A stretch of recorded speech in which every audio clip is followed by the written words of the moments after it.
জাতীয় vitamin A plus capsule ক্যাম্পেইনে আপনাদেরকে অভিনন্দন জানাই। আপনারা যারা শিশু বাচ্চা রয়েছে আপনাদের এই শিশু বাচ্চাদেরকে ভিটামিন এ প্লাস ক্যাপসুল খাওয়াতে হবে এবং কেন খাওয়াতে হবে, কি জন্য খাওয়াতে হবে, সব তথ্য থাকবে আমাদের পুরো ভিডিও জুড়ে। আর এই ক্যাপসুলটি আপনি কত তারিখে খাওয়াতে হবে এবং ২০২৫ সনে এই মার্চ মাসের মধ্যে কিন্তু এই আপনার এই ক্যাম্পেইনটি চালু হবে, ক্যাম্পেইনটি শুরু হবে বলতে নির্দিষ্ট তারিখেই এই ক্যাপসুলটি খাওয়ানো হবে। আপনারা আমাদের পুরো ভিডিও জুড়ে আমাদের সঙ্গে থাকলে আপনারা তারিখটাও জানতে পারবেন এবং আপনারা এই পুরো তথ্যগুলো জানতে পারবেন এবং এর উপকারিতা কি রয়েছে এবং কোন অবস্থায় খাওয়ানো যাবে, কোন অবস্থায় খাওয়ানো যাবে না, কিভাবে খাওয়াতে হবে, আপনি খাওয়াতে পারবেন নাকি অন্য কেউ খাইয়ে দিবে, বা টিকাদান কর্মী যারা রয়েছে তারা খাওয়াবে কিনা, সব তথ্য থাকবে কিন্তু আমাদের এই পুরো ভিডিও জুড়ে। তো আপনাদেরকে বলবো, আপনারা যারা ইতিমধ্যে আমাদের চ্যানেল এবং ফেসবুক পেজ ফলো সাবস্ক্রাইব করেছেন আপনাদেরকে অসংখ্য ধন্যবাদ।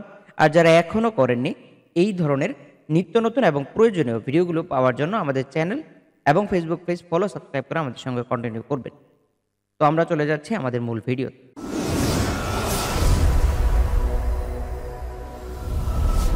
আপনারা যারা শিশুর মা এবং বাবা রয়েছেন আপনাদের জন্য আজকের একটি গুরুত্বপূর্ণ তথ্য আমরা দিব। তো আমরা দেখেছি ভিটামিন এ প্লাস ক্যাম্পেইন শুরু হয়েছে অলরেডি সারা বাংলাদেশে একযোগে, অর্থাৎ এই মাসের 15 মার্চ 2025 ইংরেজ শনিবার সারা বাংলাদেশে একসাথে জাতীয় ভিটামিন এ খাওয়ানো হবে শিশুদেরকে। তো এখানে ভিটামিন এ খাওয়ানোর কি সুবিধা এবং কি অসুবিধা রয়েছে সবকিছু কিন্তু আজকে আপনাদের সঙ্গে আমরা বিস্তারিত আলোচনা করব। তো আজকের ভিডিওটা আমাদের একটু ভিন্ন ধরনের হতে যাচ্ছে। প্রতিনিয়ত আমরা টিউটোরিয়াল দিয়ে থাকি, আজকে একটু ভিন্ন ধরনের আপনাদেরকে তথ্য দিব এবং আপনারা যারা শিশুদের মা বাবা রয়েছেন তাদের শিশুদের রক্ষণাবেক্ষণের স্বার্থে আপনারা অবশ্যই এই ভিডিওটা দেখবেন এবং সেফটি সিকিউরিটি রয়েছে এই ভিটামিন এতে। তো আমরা এখন দেখব আসলে ভিটামিন এ কেন খাওয়াবেন এবং কি কারণে খাওয়াতে হবে।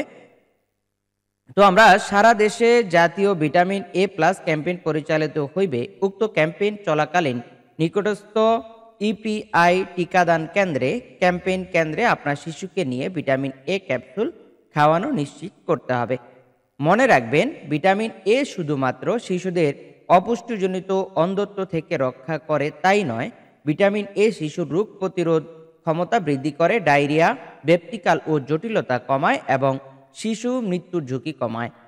আমরা দেখেছি, তাই বাংলাদেশ ভিটামিন এ এর অভাবজনিত সমস্যা প্রতিরোধে স্বাস্থ্য ও পরিবার কল্যাণ মন্ত্রণালয়ের অধীনে জাতীয় পুষ্টি সেবা জনস্বাস্থ্য পুষ্টি প্রতিষ্ঠান বছরে 2 বার জাতীয় ভিটামিন এ প্লাস ক্যাম্পেইন পরিচালনা করে থাকে। ক্যাম্পেইনের উদ্দেশ্য হচ্ছে 6 থেকে 59 মাস বয়সী শিশুদের মধ্যে ভিটামিন এ এর অভাবজনিত রাতকানা রোগের প্রাদুর্ভাব 1% নিচে কমিয়ে আনা এবং তা অব্যাহত রাখা। 6 থেকে 59 মাস বয়সী শিশুদের রোগ প্রতিরোধ ক্ষমতা বৃদ্ধির মাধ্যমে অপুষ্টিজনিত মৃত্যু প্রতিরোধ করা ক্যাম্পেইনের লক্ষ্যমাত্রা হচ্ছে এটি। আমরা দেখেছি 90% বেশি যাদের 12 থেকে 59 মাস তাদের প্রতি 6 মাস অন্তর বছরে 2 বার একটি করে লাল রঙের ভিটামিন এ 2 লক্ষ আইইউ ক্যাপসুল খাওয়ানো। 90% বেশি যাদের বয়স 6 থেকে 11 মাস তাদের প্রতি 6 মাস অন্তর বছরে 2 বার একটি করে নীল রঙের ভিটামিন এ 1 লক্ষ আইইউ ক্যাপসুল খাওয়ানো। এই ক্যাপসুল ভিটামিনের বার্তা সমূহ কোথা থেকে আপনারা পাবেন? বার্তা আমরা দেখেছি, ভিটামিন এ অপুষ্টিজনিত অন্ধত্ব থেকে শিশুদের রক্ষা করে, শিশুদের রোগ প্রতিরোধ ক্ষমতা বৃদ্ধি করে, ডায়রিয়া, ব্যক্তিকাল কমায় এবং শিশু মৃত্যুর ঝুঁকি কমিয়ে নিয়ে আসে। জ্যারোপ্যাথোলোমিয়া, দীর্ঘমেয়াদী ডায়রিয়া, হাম, মারাত্মক অপুষ্টিতে আক্রান্ত শিশুকে চিকিৎসকের পরামর্শ অনুযায়ী ভিটামিন এ ক্যাপসুল খাওয়ান।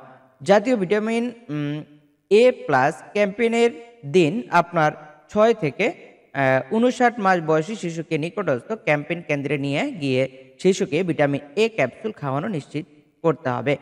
যদি কোনো শিশু গত 4 মাসের মধ্যে ভিটামিন এ ক্যাপসুল খেয়ে থাকে তবে সেই শিশুকে ভিটামিন এ ক্যাপসুল খাওয়ানো যাবে না। ভিটামিন এ ক্যাপসুল ভরা পেটে খাওয়ানো ভালো। ভিটামিন এ ক্যাপসুল শিশুর জন্য সম্পূর্ণ নিরাপদ। মনে রাখবেন, আপনি যেখানেই থাকুন না কেন দেশের যে কোনো ক্যাম্পেইন কেন্দ্রে থেকে আপনার শিশুকে ভিটামিন এ ক্যাপসুল খাওয়াতে পারেন।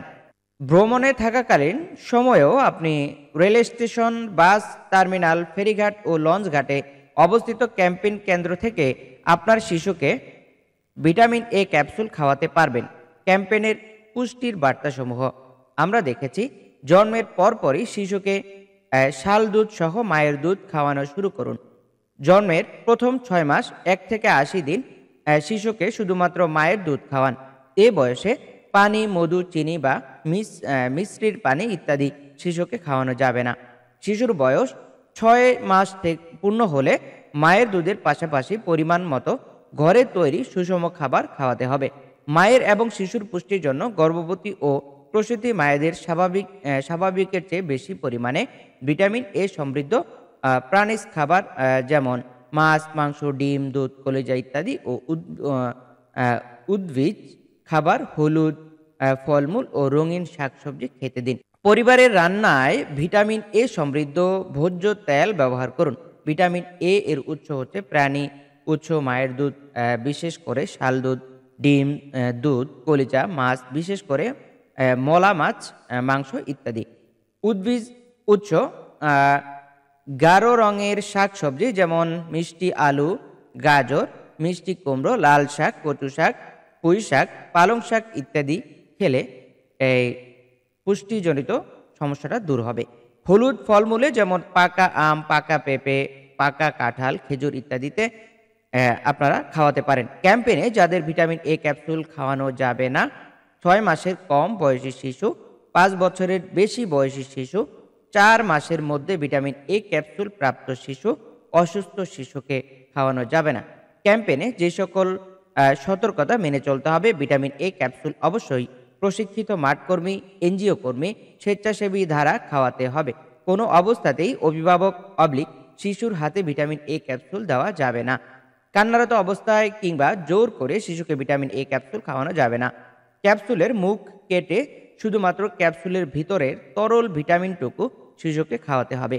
কোনো অবস্থাতেই আস্ত বা খোসাসহ ভিটামিন এ শিশুকে খাওয়ানো যাবে না। ভিটামিন এ ক্যাপসুল খাওয়ানোর পর একটি নির্দিষ্ট স্থানে ক্যাপসুলের খোসাটি রাখতে হবে। আপনার শিশুকে ভিটামিন এ ক্যাপসুল খাওয়ান, শিশুর মৃত্যু ঝুঁকি কমিয়ে নিয়ে আসুন। আজকে আমরা আপনাদেরকে শিশুর মৃত্যুর হাত থেকে অর্থাৎ ঝুঁকি থেকে বাঁচানোর জন্য আপনারা অবশ্যই শিশুকে ভিটামিন এ ক্যাপসুলটি খাওয়াবেন। আর ভিটামিন এ ক্যাপসুল খাওয়ালে কি সুবিধা অসুবিধা সেটা আমরা আজকে জানিয়ে দিলাম।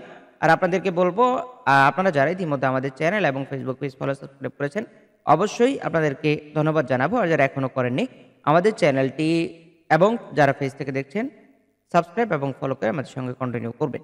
তো আপনাদেরকে ভালোবাসা জানিয়ে আজকের মতো এখানে বিদায় নিচ্ছি। আসসালামু আলাইকুম।